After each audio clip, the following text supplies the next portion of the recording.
విశాఖలో Vizag scooters motorcycles mechanics welfare association 43వ వార్షికోత్సవ వేడుకలు ఘనంగా జరిగాయి. కాన్వెంట్ జంక్షన్ వద్ద నున్న అసోసియేషన్ కార్యాలయం ప్రాంగణంలో జరిగిన వేడుకలకు విశాఖ ఎంపీ శ్రీ భరత్, దక్షిణ నియోజకవర్గ ఎమ్మెల్యే వంశీకృష్ణ, విశాఖ పశ్చిమ నియోజకవర్గ ఎమ్మెల్యే గణబాబు హాజరయ్యారు. ఈ సందర్భంగా శ్రీ భరత్ మాట్లాడుతూ బైక్ నడపటం తనకు భయమని, కార్లు ఉండటం వలన బైక్ నడిపే పరిస్థితి రాలేదన్నారు. సమాజంలో మెకానిక్ అవసరం పాత్ర కీలకమన్నారు. ప్రతి ఒక్కరికి మెకానికల్తో అవసరం ఉంటుందన్నారు. వాహనాలు పెరుగుతున్నాయని, అదే సమయంలో ప్రమాదాలు పెరుగుతున్నాయని, ప్రాణహాని జరుగుతుందని, ప్రమాదాలను జరగకుండా చర్యలు తీసుకోవాల్సిన అవసరం ఉందన్నారు. మెకానికల సమస్యలు పరిష్కరిస్తానని హామీ ఇచ్చారు. ఎమ్మెల్యే వంశీ మాట్లాడుతూ మెకానికలు లేకపోతే రోడ్డుపై వాహనాలు తిరిగే పరిస్థితి లేదన్నారు. మెకానికలకు ప్రభుత్వం అండగా ఉంటుందని తెలిపారు. పిల్లల జీవితాలు మన జీవితాల కోసం ప్రతి ఒక్కరూ హెల్మెట్ ధరించాలని పిలుపునిచ్చారు. ఈ కార్యక్రమంలో Vizag scooters motor cycles association గౌరవ అధ్యక్షుడు ఎల్లపు రఘురాం, అసోసియేషన్ కార్యదర్శి వివి సత్యనారాయణ, ఎన్ శ్రీనివాస్ రెడ్డి, రవివర్మ, నర్సింగ్, వాసు తదితరులు పాల్గొన్నారు. జరిగింది. ఇక్కడ సభలో కూడా స్టాల్స్ అన్ని పెట్టి వేరే వేరే పార్ట్ సప్లయర్స్ కూడా వాళ్ళ ప్రోడక్ట్స్ కూడా చూపిస్తున్నారు. ఇక్కడ మాట్లాడుతూ కొన్ని సమస్యలు కూడా చెప్పారు. వాటిని పరిశీలించి ఎట్లా పరిష్కరించాలో చెప్పాము. నేను మాట్లాడుతూ ఇందాక స్టేజ్ మీద కూడా చెప్పాను, నేను ఎప్పుడు చిన్నప్పటి నుంచి స్కూటర్ బైకులు నడపలేదు. నాకు అసలు ఇంట్లో ఒకటి భయము, ఇంకోటి కార్లు కూడా ఉండే కాబట్టి అక్కడి నుంచే స్టార్ట్ చేశాను. కానీ ఈ మెకానిక్ పాత్ర అనేది అనేక సార్లు నేను నడిపేటప్పుడు కూడా చిన్న చిన్న యాక్సిడెంట్లు జరగడం, గీతలు తగలడం, మెకానికల్తో అవసరం రావడం అనేది చిన్నప్పటి నుంచి అనుభవం ఉంది. ఈ వృత్తి చాలా ఇంపార్టెంట్ సమాజానికి. ఎందుకంటే వెహికల్స్ పెరుగుతున్నాయి, యాక్సిడెంట్స్, డ్యామేజెస్ పెరుగుతున్నాయి. అవి తగ్గాలి, ప్రాణహాని కూడా తగ్గాలి. కానీ జరిగినవి మాత్రం వెహికల్స్ రిపేర్ అవ్వాలి. కాబట్టి వీళ్ళ పాత్ర సమాజంలో చాలా ఎక్కువ ఉన్నాయి. కొన్ని వాళ్ళకి వృత్తికి సంబంధించి ఆఫీషియల్ రికగ్నిషన్ కావాలి, కొన్ని స్టాటస్లు కావాలని అడగడం జరిగింది. వాటిని పరిశీలించి ఏది మనం చేయగలుగుతామో, గవర్నమెంట్లో దేనికి రికగ్నిషన్ ఇవ్వగలుగుతామని బాగా స్టడీ చేసి తప్పకుండా చేస్తాం. 3 జిల్లాల నుంచి ఇవాళ మెకానిక్ సోదరులు అందరూ కూడా ఒక వేదిక మీదకి రావడం జరిగింది. 3 జిల్లా అసోసియేషన్స్, 3 జిల్లాల మెకానిక్లు కూడా ఇవాళ విశాఖపట్నంలో మీటింగ్ పెట్టుకున్నారు. అందరి కోరిక ఒకటే, నిత్యం ప్రాణంతో చెలగాడం ఆడుతూ మేము జీవితం గడుపుతున్నాం. కాబట్టి మా వ్యాపారాలకు కానీ అలాగే మాకు కూడా సపోర్ట్గా ఉండాలని కోరిక ఖచ్చితంగా ఉంటాం.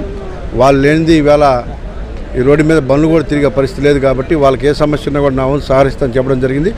అలాగే సేమ్ టైం హెల్మెట్ల మీద పెనాల్టీలు రాస్తున్నారు. పెనాల్టీలు ఇంపార్టెంట్ కాదు, అక్కడ మన పిల్లల జీవితాలు, మన జీవితాలు కూడా ఇంపార్టెంట్. కాబట్టి మనకేదో అనుకోకూడదు జరిగినప్పుడు ఆ హెడ్ ఇంజరీ అయితే మన కోమాలోకి వెళ్ళిపోవడం లేదా చనిపోవడం జరుగుతుంది. కాబట్టి దానికోసం కొంచెం కష్టంగా ఉన్నా కూడా హెల్మెట్లు అందరూ ధరించండి, ఎటువంటి ప్రాబ్లం ఉండదు. సో ఒకవేళ ఏదైనా స్కిడ్ పడినా కూడా మనకి కాలు ఏదైనా ప్యాచర్ అయినా పర్లేదు, కానీ హెడ్ ప్యాచర్ అయితే మాత్రం చాలా ప్రాబ్లమ్స్ ఉన్నాయి. కాబట్టి దయచేసి ప్రతి ఒక్కరు కూడా హెల్మెట్ వాడండి. మన పిల్లల జీవితాల కోసం, మన జీవితం కోసం వాడాలని చెప్పేసి నేను వాళ్ళకి వాడడం జరిగింది. భవిష్యత్తులో ఇంకా వాళ్ళకి నేను కొండంత అండగా ఉంటాను. వాళ్ళ కష్టాల్లో నేను కూడా ఒకరిగా ఉండి వాళ్ళకి నా ఉత్సాహం ఇస్తాను తెలియజేస్తాను. ఈరోజు Vizag scooter motorcycle mechanical welfare association 43వ వార్షికోత్సవం సందర్భంగా నేను ప్రెసిడెంట్ రాజరెడ్డి, మా కమిటీ వాళ్ళు, మాజీ సెక్రటరీలు అందరూ కూడా ఈ కార్యక్రమాన్ని జయప్రదం చేశారు. దీనికి అతిథులుగా ఎంపీ శ్రీ భరత్ గారు, గణబాబు గారు, వంశీకృష్ణ గారు, అలాగే మన విష్ణుకుమార్ రాజు గారిని కూడా పిలవడం జరిగింది. వీళ్ళందరూ కూడా చెప్పిన వెంటనే ఒక్కొక్కరు వెంటనే వచ్చి వెళ్తున్నారు. కాబట్టి ఎలక్ట్రానిక్ మీడియాకి కూడా ఇబ్బంది కలిగింది, మన ప్రెస్కి కూడా. అంటే ఎవరిది ఏంటంది మరి మాకు ఆ ఇబ్బంది వస్తుంది ఇప్పుడు. ఎందువల్లంటే టైం ఒకటి వచ్చింది మనకి, ఇది కలిసింది. కాబట్టి ఈ రకంగా ఈరోజు ఏంటంటే గతంలో ఈ బిల్డింగు గత ఎమ్మెల్యే మన వాసుపల్లి గణేష్ కుమార్ గారు, మాజీ ఎమ్మెల్యే వాసుపల్లి గణేష్ కుమార్ గారు ఇవ్వడం జరిగింది. ఎందువల్లంటే ఆయన వెనకాతల చాలా కాలం తిరిగితే మెకానికల్ అనేది ఒక నీడ ఉండాలి. పత్రిజీ పిరమిడ్ స్పిరిచువల్ ట్రస్ట్ ఆధ్వర్యంలో శాకాహార ర్యాలీ. భగవాన్ పితామహ పత్రిజీ దివ్య ఆశీస్సులతో శ్రీనగర్ దుర్గానగర్ జంక్షన్ నుండి పరమాత్మ పిరమిడ్ ధ్యాన కేంద్రం నిర్వాహకులు బి అప్పారావు ఆధ్వర్యంలో శివ గణేశ్వరరావు అధ్యక్షతన శాకాహార సద్భావన ర్యాలీ ఘనంగా నిర్వహించడం జరిగింది. పత్రిజీ పిరమిడ్ ట్రస్ట్ గారికి ధన్యవాదాలు తెలుపుకుంటూ, ఇక్కడికి వచ్చిన మాస్టర్లందరికీ కూడా ధన్యవాదాలు తెలుపుకుంటూ, అలాగే అహింసా పిరమిడ్ మాస్టర్స్ అందరికీ కూడా ధన్యవాదాలు తెలుపుకుంటూ, శివగణేష్ గారికి కూడా ధన్యవాదాలు తెలుపుకుంటూ, ఇక్కడ సహకార ర్యాలీ ఆరంభించడం అదృష్టంగా భావిస్తున్నాం. మీరందరూ వచ్చారు, కార్యక్రమం బాగా జయప్రదం చేస్తున్నాం. భూమండలం అంతా కూడా ధ్యానమయం కావాలి, సహకారమయం కావాలి, పిరమిడమయం కావాలి. ఎందుకంటే పత్రిసార్ కళలు ఏంటంటే భూమి మీద ఎవరు కూడా ఏ జీవిని చంపే హక్కు లేదు.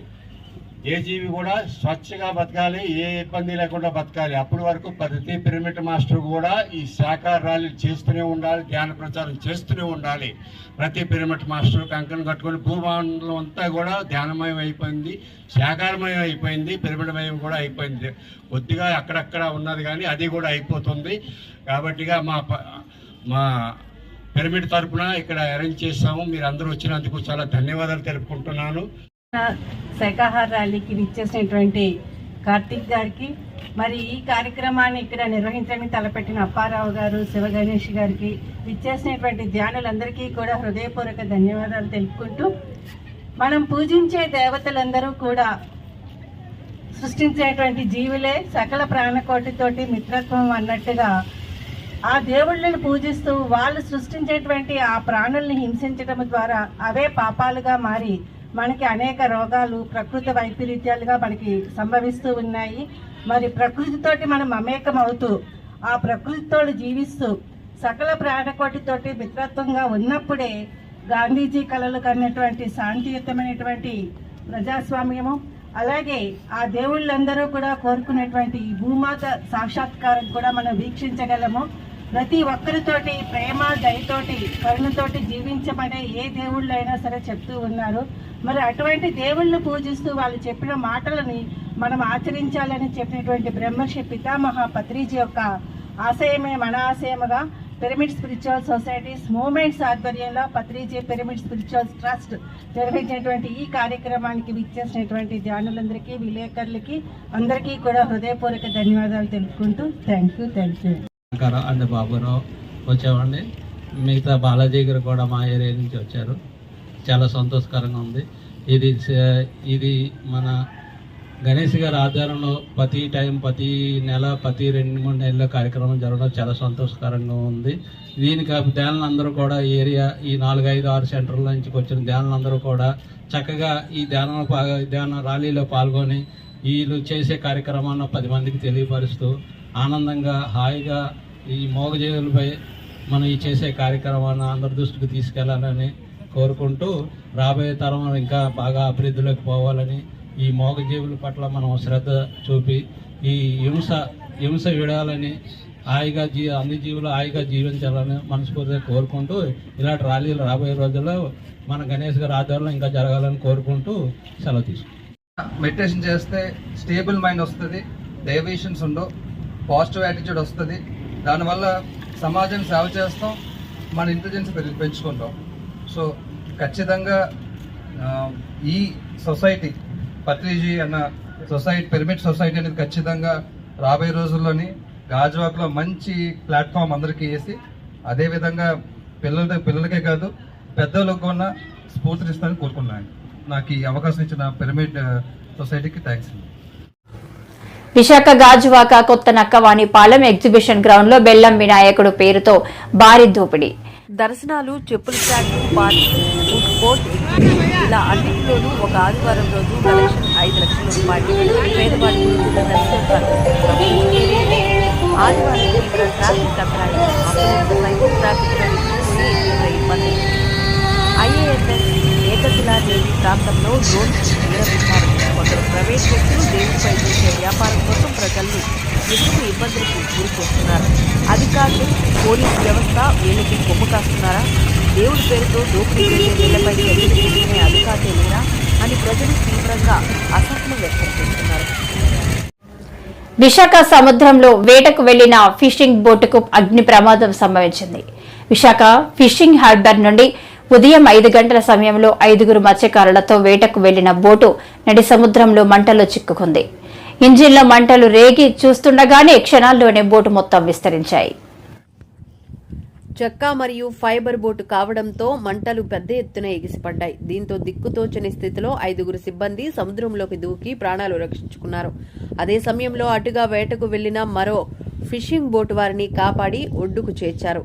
ఈ ప్రమాదంలో ఎవరికీ గాయాలు కాకపోవడంతో అందరూ ఊపిరి పీల్చుకున్నారు. సమాచారం అందిన వెంటనే AP mechanised boat owners welfare association అధ్యక్షులు మైలపల్లి లక్ష్మణరావు, ప్రధాన కార్యదర్శి సూరపతి నరసింగరావు తదితరులు ఫిషింగ్ హార్బర్కు చేరుకుని బోట్ నుండి రక్షించబడిన మత్స్యకారులను వివరాలు అడిగి తెలుసుకున్నారు.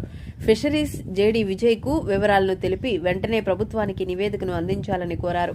నష్టపోయిన బోట్ ఓనర్కు ప్రభుత్వం తోడ్పాటును అందించాలని కోరారు. ఏపీ మెకానికల్ అసోసియేషన్ ప్రెసిడెంట్గా మాట్లాడుతున్నాండి. ఈరోజు తెల్లవారు 4:30 గంటల సమయంలో మరి ఎంఎంవి నెంబరు 495 రిజిస్ట్రేషన్ నెంబర్ గల బోటు వేటకు బయలుదేరింది. మరి వేటకు బయలుదేరి ఫిషింగ్ చేస్తుండగా ఒక్కసారిగా ఇంజిన్ రూమ్లో నుంచి మంటలు పెద్దగా వచ్చి పొగలు వచ్చి ఫైర్ అయిందండి. ఫైర్ అయ్యేసరికి మరి డ్రైవర్ కళాశాలలో ఏం చేయాలో దిక్కుతోసిన పరిస్థితుల్లో మరి సీలోను దూకోవలసి వచ్చింది. మరి పక్కనే శ్రీని గారి అనే బోటు ఉంది.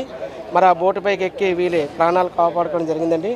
మరి ఈ జరిగిన సంఘటన సుమారుగా 12:30 సమయంలో జరిగింది. మరి సమాచారం వెంటనే బోటు ఓనర్కి డ్రైవర్ కళాశాల చేరవేయడం జరిగింది. మరి ఆ ఓనర్ గారు ఎప్పుడు మేము డాక్లో ఈరోజు మరి గణేష్ అన్నసంతర్పణ కార్యక్రమంలో ఉన్నాము.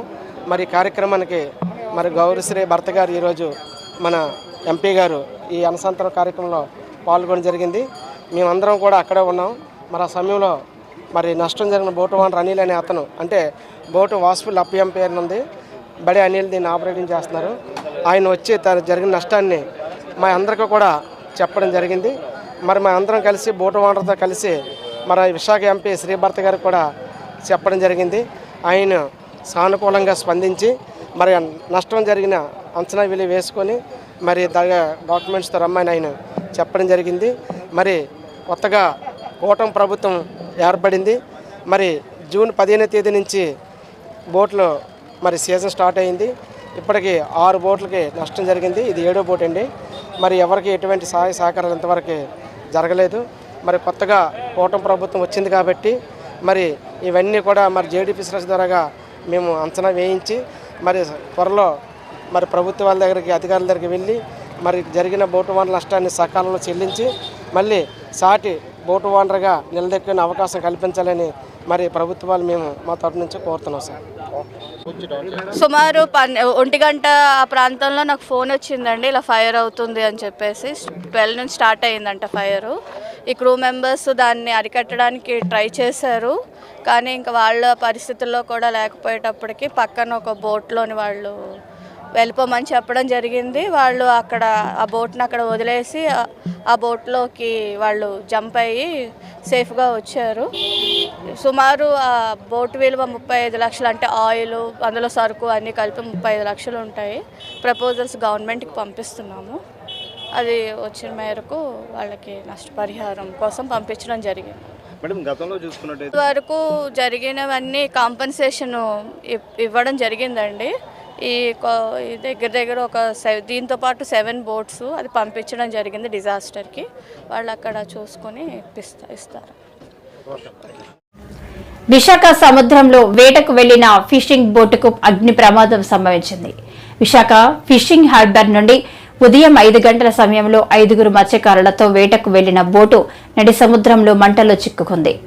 ఇంజిన్లో మంటలు రేగి చూస్తుండగానే క్షణాల్లోనే బోటు మొత్తం విస్తరించాయి. చెక్క మరియు ఫైబర్ బోటు కావడంతో మంటలు పెద్ద ఎత్తున ఎగిసిపడ్డాయి. దీంతో దిక్కుతోచని స్థితిలో 5 సిబ్బంది సముద్రంలోకి దూకి ప్రాణాలు రక్షించుకున్నారు. అదే సమయంలో అటుగా వేటకు వెళ్లిన మరో ఫిషింగ్ బోటు వారిని కాపాడి ఒడ్డుకు చేర్చారు. ఈ ప్రమాదంలో ఎవరికీ గాయాలు కాకపోవడంతో అందరూ ఊపిరి పీల్చుకున్నారు. సమాచారం అందిన వెంటనే AP mechanised boat owners welfare association అధ్యక్షులు మైలపల్లి లక్ష్మణరావు, ప్రధాన కార్యదర్శి సూరపతి నరసింగరావు తదితరులు ఫిషింగ్ హార్బర్కు చేరుకుని బోట్ నుండి రక్షించబడిన మత్స్యకారులను వివరాలు అడిగి తెలుసుకున్నారు. ఫిషరీస్ జేడీ విజయ్కు వివరాలను తెలిపి వెంటనే ప్రభుత్వానికి నివేదికను అందించాలని కోరారు. నష్టపోయిన బోట్ ఓనర్కు ప్రభుత్వం తోడ్పాటును అందించాలని కోరారు. ఏపీ మెకానికల్ అసోసియేషన్ ప్రెసిడెంట్గా మాట్లాడుతున్నాండి. ఈరోజు తెల్లవారు 4:30 గంటల సమయంలో మరి ఎంఎంవి నెంబరు 495 రిజిస్ట్రేషన్ నెంబర్ గల బోటు వేటకు బయలుదేరింది. మరి వేటకు బయలుదేరి ఫిషింగ్ చేస్తుండగా ఒక్కసారిగా ఇంజిన్ రూమ్లో నుంచి మంటలు పెద్దగా వచ్చి పొగలు వచ్చి ఫైర్ అయిందండి. ఫైర్ అయ్యేసరికి మరి డ్రైవర్ కళాశాలలో ఏం చేయాలో దిక్కుతోసిన పరిస్థితుల్లో మరి సీలోను దూకోవలసి వచ్చింది. మరి పక్కనే శ్రీనిగారి అనే బోటు ఉంది. మరి ఆ బోటు పైకి ఎక్కి వీళ్ళు ప్రాణాలు కాపాడుకోవడం జరిగిందండి.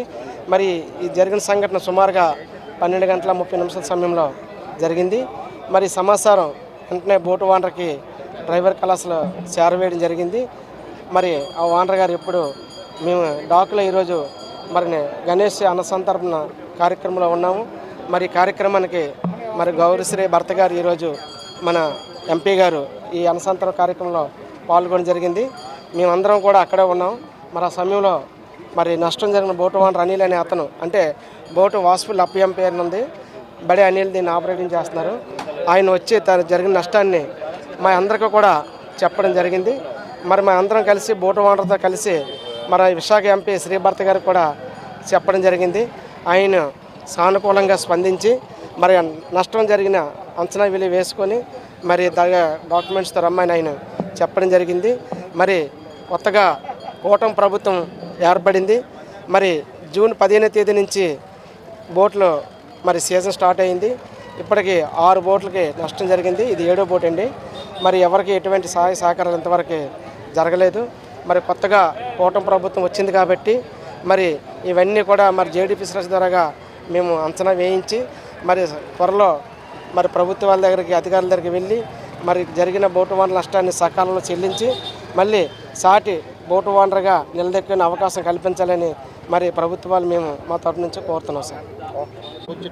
సుమారు 1 గంట ఆ ప్రాంతంలో నాకు ఫోన్ వచ్చిందండి, ఇలా ఫైర్ అవుతుంది అని చెప్పేసి. 12 నుంచి స్టార్ట్ అయ్యిందంట ఫైరు. ఈ క్రూ మెంబర్స్ దాన్ని అరికట్టడానికి ట్రై చేశారు, కానీ ఇంకా వాళ్ళ పరిస్థితుల్లో కూడా లేకపోయేటప్పటికి పక్కన ఒక బోట్లోని వాళ్ళు వెళ్ళిపోమని చెప్పడం జరిగింది. వాళ్ళు అక్కడ ఆ బోట్ని అక్కడ వదిలేసి ఆ బోట్లోకి వాళ్ళు జంప్ అయ్యి సేఫ్గా వచ్చారు. సుమారు ఆ బోట్ విలువ 35 లక్షలు, అంటే ఆయిల్ అందులో సరుకు అన్నీ కలిపి 35 లక్షలు ఉంటాయి. ప్రపోజల్స్ గవర్నమెంట్కి పంపిస్తున్నాము. అది వచ్చిన మేరకు వాళ్ళకి నష్టపరిహారం కోసం పంపించడం జరిగింది. గతంలో చూసుకున్నట్టు వరకు జరిగినవన్నీ కాంపన్సేషన్ ఇవ్వడం జరిగిందండి. ఈ దగ్గర ఒక దీంతో పాటు 7 బోట్స్ అది పంపించడం జరిగింది డిజాస్టర్కి. వాళ్ళు అక్కడ చూసుకొని ఇస్తారు. అనంతపురం నగరంలోని కళ్యాణదుర్గం రోడ్లో సన్రే ఎస్వీఆర్ హాస్పిటల్ని ప్రారంభించిన ఆరోగ్య శాఖ మంత్రి సత్యకుమార్. అత్యాధునిక సదుపాయాలతో అందుబాటులోకి వచ్చిన ఈ ఆసుపత్రి ప్రజలకు మెరుగైన వైద్య సేవలు అందిస్తున్నదని మంత్రి అన్నారు. విశేషమైన సేవలు అందిస్తున్న డాక్టర్ రోహిత్ రెడ్డికి అభినందనలు తెలియజేస్తూనే ఇప్పుడు కొత్తగా ప్రారంభించిన neurology, nephrology, neurology, ortho, paediatric విభాగాల్లో ప్రారంభించిన 55 పడకల, ముఖ్యంగా డయాలిసిస్ సంబంధించి కూడా ఒక 15 పడకల ఏర్పాటు చేయడం జరిగింది. ప్రజలకి మెరుగైన వైద్య సేవల్ని అందుబాటులోకి తీసుకురావాలని, అదే సమయంలో పెద్ద ఎత్తున పెట్టుబడులు పెట్టి ఉంటారు, కానీ ఆ వ్యాపార కోణంతో పాటు కాస్త దానికి మానవతావాదాన్ని అద్ది సేవాభావంతో ప్రజలకు సేవలు అందించాలని, వారి మన్నలను పొందాలని ఈ సందర్భంగా నేను వారిని కోరుతున్నాను. కొన్ని సంవత్సరాలుగా విశేషమైన సేవలు అందిస్తున్నారు, వాటిని అదేవిధంగా కొనసాగించి ఈ ప్రాంత ప్రజల మన్నలను కూడా పొందాలని, వ్యాపారం ఏ వ్యాపారాన్నైనా దినదినాభివృద్ధి చెందాల్సిందిగా కోరుకోవాలి. కానీ ఆరోగ్య రంగంలో ఉన్న వాళ్ళకి దినదినాభివృద్ధి చెందాలంటే అది మంచిది కాదేమో అని నా ఉద్దేశం. అయినప్పటికీ కూడా మెరుగైన సేవలు అందించి మరింత ప్రజల మన్ననలు పొందాలని నేను వారికి కోరుతున్నాను. అనంతపురం పట్టణానికి ఇటువంటి వైద్య సేవలు అందించాల్సిన ఆసుపత్రులు ఇంకా రావాల్సింది. ఎందుకంటే పేదలకి ఇంకా వైద్యం అందని రాష్ట్రంగానే మారుతా ఉంది. దానికి అనేక రకాల కారణాలు ఉన్నాయి. వైద్య శాఖ మంత్రిగా మాట అంటున్నప్పుడు నేను చాలా కాన్షియస్ గానే మాట్లాడుతున్నాను. ఇంకా చాలా ఇంప్రూవ్మెంట్ చేయాల్సింది వైద్య రంగంలో. కాబట్టి ప్రభుత్వంలో చేయాల్సిన పనులు, తీసుకోవాల్సిన చర్యలు వైపు తీసుకుంటుండగానే రెండో వైపు ప్రైవేటు కూడా ప్రజల ఆరోగ్యం గురించి ప్రత్యేకంగా ఆలోచించి, ముఖ్యంగా అనేక మంది నిష్ణాతులైన డాక్టర్లు,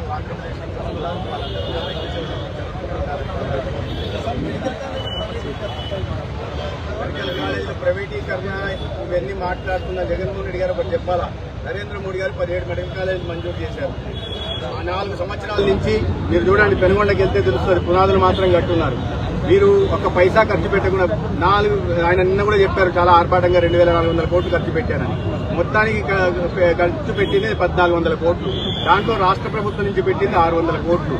ఒక పులివెందులకు మాత్రమే 371 కోట్లు ఖర్చు పెట్టి మిగతా ఆసుపత్రులకు మాత్రం 10 కోట్లు, 20 కోట్లు, 70 కోట్లు విధిస్తే నిర్మాణాలు పూర్తవుతాయా?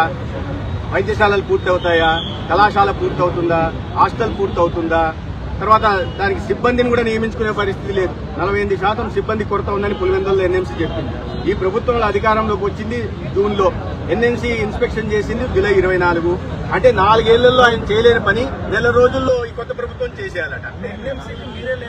లేఖ ఎక్కడ రాయలేదు, ఎప్పుడు కూడా లేఖ రాయరు. ఎన్ఎంసీ ఏం చెప్పిందంటే జూలై 24 ఇన్స్పెక్షన్ చేసి అన్ని కొరతలు ఉన్నాయి, ఇటువంటి కొరతలతో మేము అనుమతులు ఇవ్వడానికి సాధ్యం కాదు అని. అయితే మేము అప్పీల్ చేశాం, మేము అది సమయం ఇవ్వండి, పూర్తి చేయడానికి ప్రయత్నం చేస్తామని. వారన్నారు తరగతులు ప్రారంభం కావడానికి ముందే మీరు మాకు కమిట్మెంట్ ఇవ్వమని అడిగారు, అండర్టేకింగ్ ఇవ్వమని అడిగారు. అయితే ఈ కొరతల్ని 4 ఏళ్లలో తీర్చలేనివి, పూర్తి చేయలేనివి 1 నెల రోజుల్లో చేయాలంటే అసాధ్యం. ముఖ్యంగా సిబ్బంది, వైద్య సిబ్బంది, ఎందుకంటే మిగతా బీఏపీ బీకామ్ల లాగా కాదు కదా మెడికల్ ఎడ్యుకేషన్ అంటే. కాబట్టి దానికి ప్రొఫెసర్లు కావాలా, అసోసియేట్ ప్రొఫెసర్లు కావాలా, అసిస్టెంట్ ప్రొఫెసర్లు కావాలా, దానికి కావాల్సిన డయాగ్నోస్టిక్ ఎక్విప్మెంట్ కావాలా, కళాశాల పూర్తి కాకుండా తరగతులు ఎక్కడ చెప్పాలా, హాస్టల్ పూర్తి కాకుండా విద్యార్థులను ఎక్కడ పెట్టాలా, చెట్ల కింద షెడ్లలో పెట్టాలన్నా, ముఖ్యంగా బోధించడానికి ప్రొఫెసర్లు లేకపోతే ఏం చదువులు చెప్పాలా, అవన్నీ పక్కన పెట్టేసి తన తప్పును కట్టుకోవడం కోసం ఇవాళ అబద్ధాలు మాట్లాడుతున్నారు. ఇవన్నీ బయట వస్తున్నాయి, ఇవాళ అన్ని విషయాలు బయటకు వస్తున్నాయి. పులివెందులలోనే మీరు 45% సిబ్బంది కొడుతుంటే దానికి జగన్మోహన్ రెడ్డి గారు ఏం సమాధానం చెప్తారు? సొంత నియోజకవర్గంలో అంటే చిత్తశుద్ధి లేదా? పాడేరు ఒకటి, ఎందుకంటే పాడేరు మేము వేడుకోవాల్సి వచ్చింది. పాడేరు 50 సీట్లన్నా ఇవ్వండి, అక్కడ ట్రైబల్ పిల్లలు ఉంటారు, అక్కడ మేము మెరుగుపరచాల్సిన అవసరం ఉంది అని దానికి అండర్టేకింగ్ ఇచ్చాం. మిగతా వాటిని అసాధ్యం అంటే కనీసం 2 సంవత్సరాలు పడుతుంది. నేను ఈ జిల్లాలో చెప్తున్నాను తప్పు, పెనుగొండలో చూడండి దాని పరిస్థితి ఏందో. అన్ని కళాశాలల పరిస్థితి అదే. నిన్న రాజమండ్రి పోయిన సంవత్సరమే తరగతులు మొదలయ్యాయి, ఇప్పటిదాకా భవనం పూర్తి కాలే, ఇంకా 2.5 సంవత్సరాలు పడతాయి.